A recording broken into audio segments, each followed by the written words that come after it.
할렐루야. 예수 그리스도의 부활, 바로 그 부활절 주일 아침 예수 그리스도께, 우리의 하나님 아버지께 영광의 박수 올려드리겠습니다. 할렐루야. 우리가 믿는 기독교는 부활 신앙, 부활 종교입니다. 그래서 이 부활이 없이는 우리에게 소망도 기쁨도 없을 것입니다. 이 시간 우리 하나님께서 우리에게 주신 말씀 함께 나누며 우리 가운데 하나님이 베푸신 그 놀라운 사랑과 은혜를 함께 나누길 원합니다. 오늘 말씀 로마서 10장 5절에서 10절까지 말씀입니다. 로마서 10장 5절에서 10절까지 말씀입니다. 모세가 기록하되 율법으로 말미암는 의를 행하는 사람은 그 의로 살리라 하였거니와 믿음으로 말미암는 의는 이같이 말하되 내 맘에 누가 하늘에 올라가겠느냐 하지 말라 하니 올라가겠느냐 함은 그리스도를 모셔 내리려는 것이요 혹은 누가 무저갱에 내려가겠느냐 하지 말라 하니 내려가겠느냐 함은 그리스도를 죽은 자 가운데서 모셔 올리려는 것이라. 그러면 무엇을 말하느냐? 말씀이 내게 가까워 내 입에 있으며 내 마음에 있다 하였으니 곧 우리가 전파하는 믿음의 말씀이라. 내가 만일 내 입으로 예수를 주로 시인하며 또 하나님께서 그를 죽은 자 가운데서 살리신 것을 내 마음에 믿으면 구원을 받으리라. 사람이 마음으로 믿어 의에 이르고 입으로 시인하여 구원에 이르느니라. 아멘. 할렐루야. 할렐루야. 오늘은 부활 주일입니다. 주님의 부활 없이는 우리가 그 어떤 기쁨도 소망도 누릴 수 없어요. 부활의 의미는 바로 사망, 죽음을 결국 이겼다는 것이고, 바로 슬픔과 고통과 염려와 근심, 억울함과 분함과 한과 원을 넘어서 그것을 회복시켜 온전한 자로 이루어졌다는 사실입니다. 모든 이 땅의 흑암의 권세를 빛으로 이기셨다는 사실입니다. 바로 이것이 부활입니다. 예수님께서 십자가, 바로 그 죽음을 통하여서 말입니다. 십자가를 통하여 세상 사람들은 이렇게 이야기하였을 것입니다. 죽음이다, 또 슬픔이다, 고난이다, 아픔이다, 진거다 라고 말입니다. 거기서 끝나버리면 영원한 죽음과 염려와 근심과 사망 그 가운데 머물러 있어야 할 것이에요. 그런데 예수 그리스도는 그곳에 머물러 있지 않고 결국 그것을 이기는 것을 보여주십니다. 세상에서 말하는 그 방법으로 이긴 것이 아닌 예수님의 이기는 방법은 죽음이었어요. 바로 그 죽음이 예수 그리스도께서 사망 권세를 이기는 방법이었어요. 사망의 권세, 억울함의 권세, 이 땅의 권세를 이기는 방법이 바로 이 땅에 취한 것을 내려놓고 죽어버리는 것이었어요. 하나님의 일이 땅에 떨어져 그대로 있으면 열매를 맺지 못해요. 그런데 죽으면 열매를 맺게 됩니다. 바로 그리스도 예수의 십자가 없이는 부활의 영광이 없다는 사실이에요. 지난주 말씀 기억하십니까? 지난주에 저희가 함께 나누었던 말씀이죠. 요한복음 12장 24절 이하에 있던 말씀입니다. 요한복음 12장 24절 이하에 내가 진실로 진실로 너에게 이르노니 하늘의 밀이 땅에 떨어져 죽지 아니하면 하늘 그대로 있고 죽으면 많은 열매를 맺느니라. 25절에 자기의 생명을 사랑하는 자는 잃어버릴 것이요 이 세상에서 자기의 생명을 미워하는 자는 영생하도록 보존하리라. 사람이 나를 섬기려면 나를 따르라. 나 있는 곳에 나를 섬기는 자도 거기 있으리니 사람이 나를 섬기면 내 아버지께서 그를 귀히 여기시리라. 자기의 목숨을 귀한 것으로, 목숨을 얻고자 살고자 십자가가 아닌 다른 길로 가는 것이 아닌 바로 십자가로 가는 길, 세상에서는 그 십자가가 미련한 길이라 이야기해요. 십자가의 도가 예수 그리스도를 믿지 않는 헬라인들에게는, 이방인들에게는 미련한 것이 되는 겁니다. 그런데 그 십자가가 믿는 우리에게는 하나님께서 우리를 구원하시는 능력이거든요. 그것이 우리를 생명으로 인도하는 능력이 되는 겁니다. 죽음이 없이는, 십자가 없이는 부활이 없기 때문에 우리는 부활의 영광을 누리길 원해요. 그리고 부활을 찬양합니다. 부활을 경배합니다. 부활을 기쁨으로 누립니다. 그러나 그 부활을 얻기 위하여 반드시 따라야 할 것, 바로 오늘 말씀에서 하늘의 밀이 땅에 떨어져 죽는 일입니다. 그리고 자기의 생명을 사랑하는 게 아니라 자기의 생명을 미워하는 자입니다. 내가 죽기로 결단하고 십자가를 따라가는 길이죠. 바로 이것이 세상의 관점이 아닌 그리스도 예수께서 우리를 구원하려고 하는 그 관점이에요. 예수님이 이 땅에 오신 목적은 너무나도 분명합니다. 바로 병든 자, 사망에 처해진 자, 죄인을 구하러 오셨다는 사실이에요.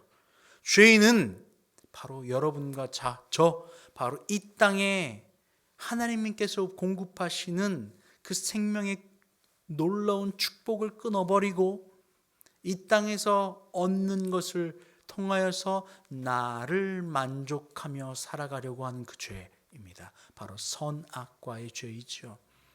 내게 주어진 환경을 내 입맛대로 가타부타 옳다 그르다 판단하며 살아가는 거예요. 내가 기준이 되어 누군가를 정죄하며 내가 정죄하며 밟고 올라가 내 만족함을 누리는 것입니다. 바로 이게 선악과의 죄거든요. 그래서 내가 선악간에 판단하는 재판관이 되어 누군가를 정죄함으로 만족함을 누리는 것, 바로 이것이 선악과의 죄예요. 그런데 옳고 그른 선악과의 유일한 판단자는 하나님이세요. 그러면 선악과의 판단을 하면 어떻게 됩니까?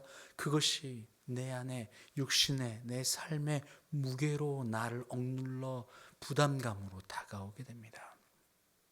바로 이것이 이 땅이 주는 저주예요. 마음의 부담 말이에요. 누구를 저주하고 누군가를 복수하고 누군가를 말로 이기고 누군가와 언쟁이 붙어 이기면 통쾌한 마음에 아이고 잘됐다 다리 뻗고 잘 것 같지만 아니요. 전혀 그렇지 않아요. 과거에 있던 미움과 과거에 있던 억울함과 이 모든 일을 예수님은 우리에게 열고 해결하는 방법을 보여주신 게 십자가예요. 과거에 있던 한과 억울함, 누군가로부터 받은 비난과 억울함, 바로 이것이 쌓여서 시간이라고 하는 그 굴레 안에 있는 것이 죄책감과 자책감과 억울함과 분노예요. 사람에게 매여 있고 너무나도 억울해서 견딜 수 없어요. 그래서 그것을 해결해야만 해요. 그래서 가타부타 나는 아무 잘못 없어 소리쳐야 됐고 네가 더 잘못이야 나는 괜찮아 라고 하면서 나를 변론하고 나를 방어하는 일들, 바로 이 억울함과 누군가를 이겨야 되는 이 분노와 이 짐들, 너무나도 수많은 무게감 앞에서 삶의 무게감 앞에서 견딜 수 없는 세월들을 살아왔고 앞으로도 살아갈 것들. 그런데 예수 그리스도는 우리의 모든 과거의 죄와 앞으로 걸어가게 될 그 모든 죄를 다 한 번에 도말하신 거예요. 스스로 도말하신 거예요. 누가 강요한 게 아닙니다. 예수 그리스도 스스로 우리를 사랑으로 보여주시려고 직접 도말하여 주신 거예요. 바로 그것이 예수 그리스도 걸어가신 십자가고, 그 십자가를 통하여 모든 죄를 도말하신 이후에 결국 그 사망을, 억울함을, 분노를, 죄를 이기신 거예요. 그것이 부활입니다. 저버린 것이 아니에요. 죄를 해결하신 것이고 바로 억울함과 분노와 그 모든 것을 해결하신 거예요. 베드로전서 2장에 보면 예수 그리스도께서 그 일들을 어떻게 감당하셨는지 등장합니다. 베드로전서 2장 22절 이하에는 그는 죄를 범하지 아니하시고 그 입에 거짓도 없으시며 욕을 당하시되 맞대어 욕하지 아니하시고 고난을 당하시되 위협하지 아니하시고 오직 공의로 심판하시는 이에게 부탁하시며 친히 나무에 달려 그 몸으로 우리 죄를 담당하셨으니 이는 우리로 죄에 대하여 죽고 의에 대하여 살게 하려 함이라. 그가 채찍에 맞음으로 너희는 나음을 얻었나니 너희가 전에는 양과 같이 길을 잃었더니 이제는 너희 영혼의 목자와 감독 되신 이에게 돌아왔느니라. 이전에는 양과 같이 길을 잃었어요. 나보다 먼저 온 자는 도적이요 강도라고 말씀하셨잖아요. 그런데 이전에는요 양과 같이 길을 잃어버려요. 그런데 지금은요 예수 그리스도께서 억울하게 채찍에 맞으셨고 예수 그리스도께서 욕을 맞대어 욕하지 아니하셨고 고난을 당하시되 위협하지 아니하셨고 오직 공의로 심판하시는 이에게 부탁하시는 거예요. 억울한 일, 여러분 억울한 일, 너무나도 억울해서 숨이 답답하여 말할 수 없는 염려와 고통과 그 억눌림에서 살았던 과거들, 그런 일들이 지나온 일들이 너무나도 많잖아요. 그런데 예수님께서는 그 모든 일을 나보다 더 억울하시는 거예요. 죄가 없는데 채찍에 맞아야 했고 잘못한 일이 없는데 죽으셔야 했어요. 이것이 너무나도 기가 막힌 사랑이란 거예요. 내 억울함을 드러나 봤더니 예수님께서 그 억울함이 그거에 비껴대면, 나는 비교하면 너무나도 하찮고 보잘것없는 억울함이라는 거예요. 그분이 그 억울함을 가지고 나를 위하여 이 억울함을 지신 거예요. 채찍에 맞지만 아무런 대꾸도 하지 않으셨어요. 억울하지만 말하지 않으셨대요. 그리고 공의로 판단하시는 이께 의탁하신 거예요. 맡기신 거예요. 그분께서 해결하실 것이니까, 그분께서 역전하실 것이니까, 이 일들을 통하여 그분께서 부활로 해결하실 것이니까. 그래서 낮아지고 내려가는 거예요. 우리의 모든 일들도 그래요. 여러분, 시간과 공간에 갇혀버린 것이 무엇인 줄 아세요? 과거에 갇혀버린 게 죄책감과 자책감과 억울함에 눌려있는 이 시간과 공간과 사람에게 묶여버린 거예요. 그러면 어떻게 되죠? 이 억울함 때문에 살아갈 수 없는 거예요. 용서할 수도 없고 사랑할 수도 없고 거기에 잡혀서 자유를 누릴 수가 없는 거죠. 마귀는 이것을 여러분에게 요구하고 있어요. 갇혀버리길 원해요. 사람 때문에, 환경 때문에, 너 때문에, 나 때문에, 온통 억울한 일들 때문에. 그런데 예수님이 가장 억울하시며 나를 위하여 지신 그 십자가, 그 억울하심을 당하시면서 어떻게 하셨다고요? 욕을 당하시되 맞대어 욕하지 아니하시고 고난을 당하시되 위협하지 아니하시고 오직 공의로 심판하는 이에게 부탁하시니 미리 떨어져 목숨을 잃으면 많은 열매를 맺게 되나니. 예수님이 그것을 위하여 이 땅에 오셨고 그 길을 걸어가셨어요. 누구를 위하여? 나를 위하여. 오늘 말씀에도 그것을 이야기하고 있잖아요. 그것을 믿어야 해요. 우리가 무엇을 믿습니까? 예수 그리스도 이름을 믿는데, 예수 그리스도의 그분의 십자가를 믿는데, 누구든지 그를 따라가려거든 자기 십자가를 지는데, 구원을 받는데, 그 구원을 이루어 나가는데, 내 입맛대로 예수 그리스도를 가져다 쓰는 것이 아니라 그리스도 예수께서 자기 십자가를 지고 억울함을 지시면서 내려가신 그 길, 바로 그것이 십자가의 길인데 그것을 져 보이잖아요. 그것이 패배처럼 보이잖아요. 그런데 성경에서는 그것이 패배가 아니래요. 그것을 통하여 부활로 승리를 거머쥐고 계신 거예요. 오늘이 부활절, 부활을 노래하잖아요. 그 부활, 바로 그 부활은 그 십자가의 내려놓음과 억울함을 통하여 그것을 믿는 자에게 그것이 끝이 아니야, 내가 그것을 도모하였어 라고 알려주는 거야. 그리고 하나님의 자녀됨을 회복하는 것이 부활입니다. 그것을 알려주신 거예요. 우리는 부활은 믿고 싶은데 십자가는 듣기를 원치 않아요. 내 입맛대로 골라 듣는 거예요. 세상에서 잘 되고 내 영혼이 잘 된 것처럼, 내 범사에 잘 되고 내 자녀가 잘 되고 내 영혼이 잘 되고 영육간이 잘 되고 모든 사업들이 잘 돼서 이 땅에서 풍성하고 많이 먹고 잘 풀려서 잘한다라고 이야기를 하는 걸 듣고 싶어 해요. 마치 예수님의 제자들도 그랬어요. 베드로에게 예수님께서 너는 나를 누구라고 하느냐? 다른 이들은 엘리야요 선지자라고 이야기를 하는데 예수님이 베드로에게 물으신 거예요. 마태복음 16장에서. 그래서 베드로가 이렇게 말하죠. 주는 그리스도시요 살아계신 하나님의 아들입니다. 예수를 그리스도라고 고백하는, 참 하나님의 아들이라고 고백하는 그 구원의 일을, 그래서 내가 하늘 천국 열쇠를 내 믿음, 내 이름 위에 세워주겠다라고 이야기하잖아요. 그 페트로 락입니다. 그 믿음 위에 교회를 짓겠다, 믿음을 세우겠다라고 이야기를 하신 거예요. 그 믿음 확실합니다. 그런데 그 믿음이 부끄러운 구원이 될 수 있어요. 그리고 나서 어떻게 합니까? 베드로의 사상과 생각이 그대로 적나라하게 드러나요. 그리고 나서 예수께서 인자가 죽어야 한다라고 이야기를 하신 거예요. 죽는다, 십자가를 진다, 하나님의 일이 땅에 떨어져 죽는다 이야기를 하시는 거죠.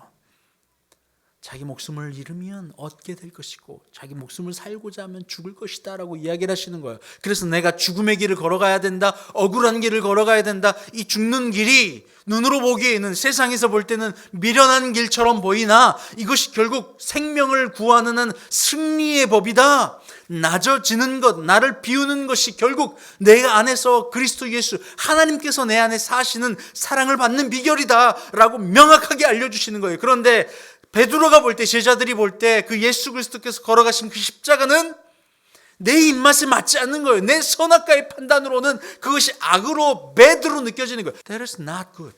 그건 좋아 보이지 않는다는 거예요. 그러니 예수님께 이렇게 얘기해요. 예수님, 그 길은 안 됩니다. 내 입맛대로 골라 먹는 거예요. 내 입맛대로 예수님도 이래라 저래라 골라 먹는 거죠. 마치 그 십자가는 안 돼요. 부활은 괜찮아요 라고 하는 것처럼. 왕은 괜찮아요. 높아지는 건 괜찮아요. 그런데 낮아지는 건 안 되겠어요. 잃어버리는 건 안 되겠어요. 남을 위하여 사랑하는 것 안 되겠어요. 내 것을 주는 것 안 되겠어요. 얻는 것 좋아요. 회복하는 것 좋아요. 부활 괜찮아요. 승리 좋아요. 그런데 지는 것 안 돼요. 억울한 것 안 돼요. 철저하게 내 입맛에 맞는 대로 십자가를 해석하고 예수님마저 조종하려 들어요. 그러자 예수님은 뭐라고 이야기하십니까? 마태복음 16장 21절 이하에 예수께서 이렇게 이야기하십니다. 이때로부터 예수 그리스도께서 자기가 예루살렘에 올라가 장로들과 대제사장들과 서기관들에게 많은 고난을 받고 죽임을 당하고 제3일에 살아나야 할 것을 제자들에게 비로소 나타내니 베드로가 예수를 붙들고 향번하여 이르되 주여 그리 마옵소서, 이 일이 결코 죽게 미치지 아니하리이다. 23절 말씀에 예수께서 돌이키시며 베드로에게 이르시되 사탄아 내 뒤로 물러가라. 너는 나를 넘어지게 하는 자로다. 내가 하나님의 일을 생각하리 아니하고 도리어 사람의 일을 생각하시는도다 하시고, 하나님의 일은 낮아지는 것이에요. 죽이는 것이에요. 밀이 떨어져 썩는 거예요. 이것이 십자가였고 그때에 비로소 열매 맺어 그 열매가 승리의 열매, 부활의 열매로 돌아오는 거예요. 그런데 베드로는 자기 입맛대로 예수님은 아니대요. 내 눈에 보기에 그것은 옳지 않어 라고 이야기를 하는 거죠. 여러분, 예수 그리스도께 나오는 이 십자가, 부활, 언제 부활이 있습니까? 죽지 않으면 부활은 없는 겁니다. 죽지 않으면 승리는 없는 겁니다. 예수 그리스도께서 내 안에 사시려면 어떻게 해야 돼요? 그리고 예수께서 이렇게 이야기하십니다. 24절에 계속해서 이에 예수께서 제자들에게 이르시되 누구든지 나를 따라오려거든 자기를 부인하고 자기 십자가를 지고 나를 따를 것이니라. 누구든지 제 목숨을 구원하고자 하면 잃을 것이요 누구든지 나를 위하여 제 목숨을 잃으면 찾으리라. 사람이 만일 온 천하를 얻고도 제 목숨을 잃으면 무엇이 유익하리요? 사람이 무엇을 주고 제 목숨과 바꾸겠느냐? 여러분, 그리스도 예수께 나온 것, 예수께서 이 땅에 오신 가장 큰 목적 무엇입니까? 바로 죄인을 구원하여 의에 이르게 하는 것, 바로 그것 아니에요. 오늘 말씀에서도 그것이 의라고 말하잖아요. 어떻게 의를 얻습니까? 예수 그리스도를 주로 시인하여 그분을 따라가는 거예요. 다른 것 없습니다. 사람이 마음으로 믿어 의에 이르고 마음으로 믿어야 해요. 그래야 의에 이르러요. 하나님이 의시거든요. 세상에서는 율법의 행위로 말미암아 된다고 이야기를 하는데 예수님은 그것을 이야기한 게 아니에요. 모세의 율법을 통하여서 의를 이뤄요. 그러니 겉으로 보기에 좀 그럴듯하게 내가 생활하고 그럴듯하게 말씀을 좀 지키는 것 같고 그럴듯하게 좀 착하게 사는 것 같고 조금 다른 사람들에게 인정받고 사는 것 같으면 의인이라고 칭송받아요, 세상에서는. 그런데 아니에요. 십자가는 내가 죽는 거예요. 다른 일을 위하여 내가 죽는 것이 바로 사랑이라고 말했고 십자가의 사랑입니다. 세상에서는 손해보는 것 같아요. 그런데 그 손해보는 것 같은 것이 바로 예수 그리스도께서 내 안에 사시는 구원으로 이르는, 의에 이르는 방법이에요. 그것이 마음으로 믿는 것이에요. 예수 그리스도께 주님이 안 됩니다. 그렇게 못하겠나이다. 십자가 안 돼요. 사탄아 내 뒤로 물러가거라. 너는 나를 넘어지게 하는 자로다. 자기 목숨을 잃고자 하면 얻게 된대요. 예수님이 이 땅에 오셔가지고 제자들을 왕으로 만들어 주시려고 하는 것이 아니에요. 그게 아닙니다. 예수님께서 이 땅에 오셔서 제자들을 국무총리 시켜주고 제자들을 왼팔과 오른팔에 가장 높은 자리 시켜주려고, 총리 시켜주려고 온 게 아닙니다. 가난한 자 부자 되게 하려고 온 게 아닙니다. 예수님은 바로 죄인을 구원하여 의에 이르게 하여 구원받게 하려고 하신 겁니다. 그 구원은 어떤 겁니까? 예수 그리스도께서 그 안에 사실 때에만 가능해요. 예수 그리스도 그 안에 주인 되실 때만 가능한 일입니다. 그리고 그 방법을 십자가라고 말씀하고 있는 거예요. 자기 목숨을 잃는 거래요. 친구를 위하여 자기 목숨을 버리는 것이 바로 가장 큰 사랑이래요. 예수님은 우리를 위하여 자기 목숨을 버리신 것처럼 말이에요. 매를 맞지만 억울한 일을 당하셨지만, 억울하지만 죄의가 없으시지만 채찍에 맞고 죽음에 당하신 것처럼, 의를 판단하신 하나님께 맡겨드린 것처럼, 그때의 우리의 모든 억눌렸던 과거의 억울함과 분노와 갖지 못해 억울해, 누르지 못해 억울해, 뜯겨먹어 억울해, 그 억울한 모든 일이 풀어지는 거예요. 언제요? 그리스도 예수의 그 사랑이 내 안에 들어올 때. 사랑 없이는 불가능한 일이에요. 사랑 없이 내 힘으로 내 뜻으로 십자가를 따를 수도 없을 뿐더러, 그렇게 내 힘으로 따라간다면 그것이 바로 율법주의자고, 그것이 외식하는 겁니다. 그리스도 예수의 사랑으로 가능한 일이에요. 그 사랑 없이는 불가능한 일이죠. 십자가는 그분이 사랑이 내 안에 만나져 들어올 때만 가능한 일이에요. 그래서 예수를 깊이 묵상하고 그분을 사랑하는 거예요. 위로 하나님 앞에 순종할 수 있고 아래로 사랑할 수 있는 유일한 길은 그 십자가를 통하여, 그 예수 그리스도를 통하여서만 가능한 거예요. 그래서 누구든지 나를 따르려고 나의 십자가를 지라라고 말하는 거예요. 눈빛과 판단과 내 마음의 주권을 바꿔내는 것, 바로 이것이 첫 번째 단계예요. 내 선악과 베드로처럼 써먹는 것이 아닙니다. 제자들처럼 써먹는 게 아닙니다.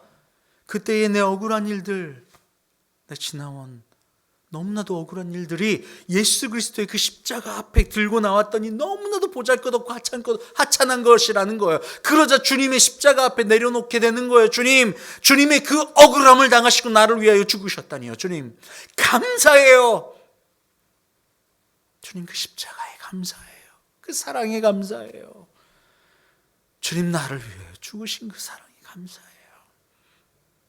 주님 예수님이 그렇게 죽으셨으니 이제는 승리를 선포하시는군요.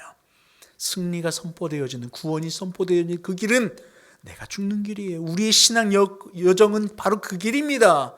내가 죽어가고 내 안에 나가 정리되어지는 과정이 신앙생활이에요. 나는 그대로 있고 내 필요한 것을 점점 채워내가는 것이 신앙생활이 아니, 그건 종교생활이에요. 바로 내가 점점 사라지는 거예요. 그리고 자유로워지는 거죠. 평안을 얻게 돼요. 여행자가 여행을 갈 때요, 여러분 동남아시아나 베트남이나 어딜 가서 차 많고 오토바이 많잖아요. 그들이 아침에 바쁘게 움직이는 오토바이를 타고 막 정신없이 움직이는 그런 것들을 보면서 우리 여행자로 가면 어떻게 되나요? 그것들이 내 염려와 두려움과 고통과 내 짐으로 느껴지나요? 아, 참 아름다운 일들이네. 전혀 마음으로 와닿지 않아요. 그들의 고통이. 왜요? 바로 그들 삶의 현장 안에 있는 것이 아니라 밖으로 나와서 그 환경을 보니 말이에요. 하나님 아버지께 예수 그리스도를 통하여 그분의 공급함을 받음으로 말미암아 우리는 시간과 공간으로부터 자유로워 우리의 밖에서 우리를 관찰하게 되는 거예요. 바로 그것이 주님이 우리에게 주신, 그 안에서 내가 아둥바둥하고 삶의 문제, 염려, 근심, 억울함, 시간과 공간 안에 갇혀서 그것이 내 일인 양, 내 무게인 양 꽉 쥐고 갔는데, 그리스도의 은혜로 말미암아, 십자가의 은혜로 말미암아 내가 죽고 그리스도 예수와 연합하여 내 삶에서 뛰어나와 봤더니, 하나님과 연합하여 하나님의 삼층천에 의해서 하나님과 연합하여 봤더니 내 삶의 그 문제가 너무도 아무것도 아니더라는 거예요. 내 삶의 짐이 그리스도 예수의 십자가의 짐과는 비교해 봤더니 너무 아무것도 아니더라는 거예요. 그래서 그것이 더 이상 내게 염려로 느껴지지 않아요. 고통점으로도 여겨지지도 않아요. 마치 여행 간 여행객처럼 말이에요. 아무것도 아니구나. 정말 보잘것없는 일이구나. 가서 많이 먹든 부족하게 먹든 아니면 조금 부족하든 더 채워지든 그 모든 순간이 할렐루야요 감사해요. 우리 육신을 입고 있는 이 땅에서 이 여정의 삶이 강건하면 7, 80이에요.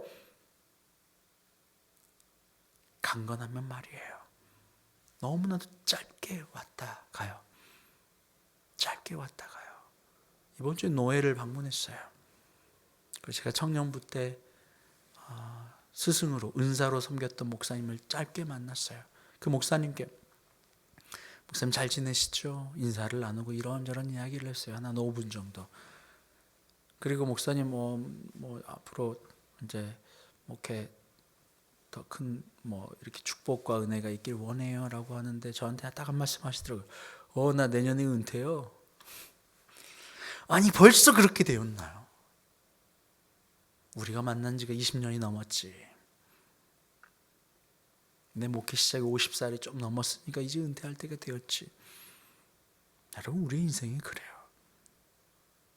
잠깐 왔다 잠깐 다시 돌아가야 될 곳이 있어요. 잠깐 왔다 돌아가는데 만일 온 천하를 놓고도 제 목숨을 잃으면 무엇이 유익하리요? 사람이 무엇을 주고 제 몸과 바꾸겠느냐?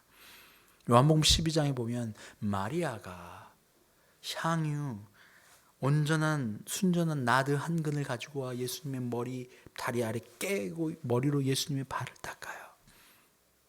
가장 소중한 것 그것을 깨서 없어질 때에 그 안에 있는 향유의 냄새가 퍼져나가요.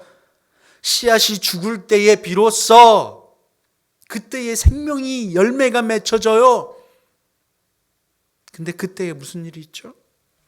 그때에 제자 중 하나로서 예수를 잡아 죽일 가룟 유다가 이렇게 이야기해요. 이 향유를 어찌 300데나리온에 팔아 가난한 자들에게 주지 아니하겠느냐. 그것을 세상 물질의 가치로 봐요. 아까워요. 내가 죽는 것이 살리는 길이에요. 깨졌을 때 비로소 그 가치가 드러나는 거예요. 내가 죽어나갈 때에 내 안에 내 욕망과 내 선악과를 사용하는 내가 가치가 줄어들고 주님께서 내 안에서 살아계실 때에 비로소 그 향기가 그리스도 예수의 생명의 향기가 부활의 향기가 드러나는 거예요. 할렐루야. 여러분, 여러분의 생명이 구원을 두려움으로 이루어 나가시길 바라요. 여러분 이 부활절, 부활을 찬양할 때 반드시 기억할 게 있어요. 그 부활은 반드시 십자가를 통과하지 않고서는 부활이 없다는 사실이에요. 함께 기도합니다. 하나님 감사합니다. 부활절 아침 주님을 찬양합니다. 주님의 부활을 기뻐합니다. 주님의 그 억울함과 십자가의 죽으심 그걸 통하여 참 승리를 선포하셨음 또한 감사합니다. 우리도 예수 그리스도를 따라 나를 죽여 그리스도 예수께서 내 안에 숨쉬고 살아계실 수 있도록 매일매일 나를 정리하는 삶을 살아가게 하여 주시옵소서. 그때의 부활을 경험하게 될 테니 주님 우리에게 힘 주시옵소서. 사랑으로 만나 이것이 가능할 수 있도록 주님께서 우리 안에 살아 역사하여 주시옵소서. 감사함이 예수님의 이름으로 기도합니다. 아멘. 이제는 우리 주님 예수 그리스도의 은혜와 아버지 하나님의 그 크신 사랑하심과 성령의 교통감동감화 충만케 하시는 역사가 이 시간 부활이요 소망이요 능력과 영광 되시는 그리스도 예수를 내 안에 참 구주로 받아들임으로 정말 두렵고 떨림으로 우리 구원을 이루어 나가길 소망하는 주님의 모든 백성들 위해 이제부터 영원토록 함께 하시기를 간절히 축원하옵나이다. 아멘.